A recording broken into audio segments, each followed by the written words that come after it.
Sanglit ang tagatanggo padulong pa dire.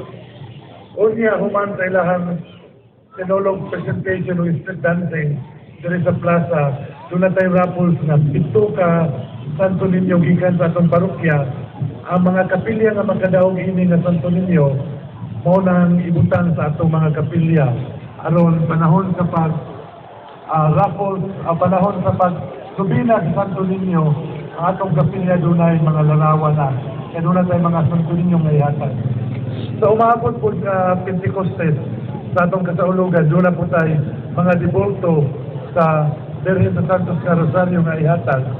Ang makadaog nga kapilya ni ini, ibutang usap sa atong mga kapilya, aron panahon sa atong novena, doon na po tayo larawan kayo sa atong patron sa parokya. So karon pintura ni kabok ni atong giandam sa umaabot na mga katuigan ato po ng madugangan.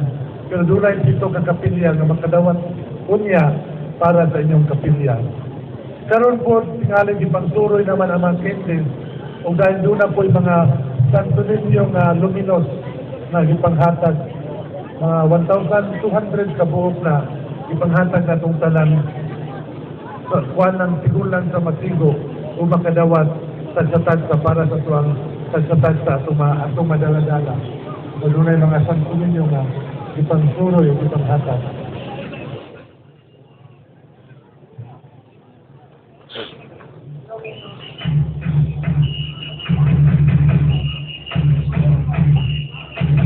Iwananan ta kapinangga sa atong mahal nga Padre Coral sa Orquesta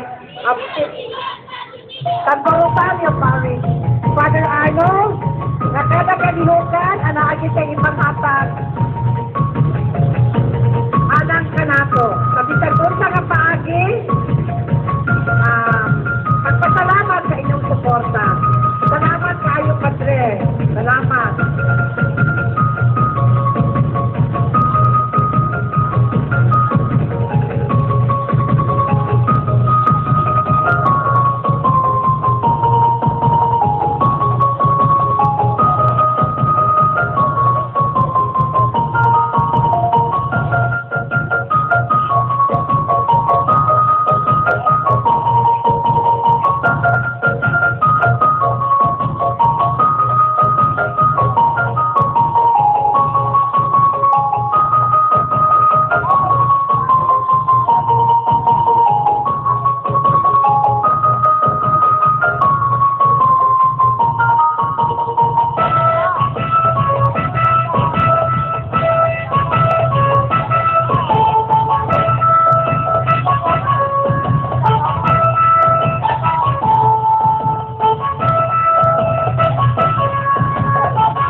Oh.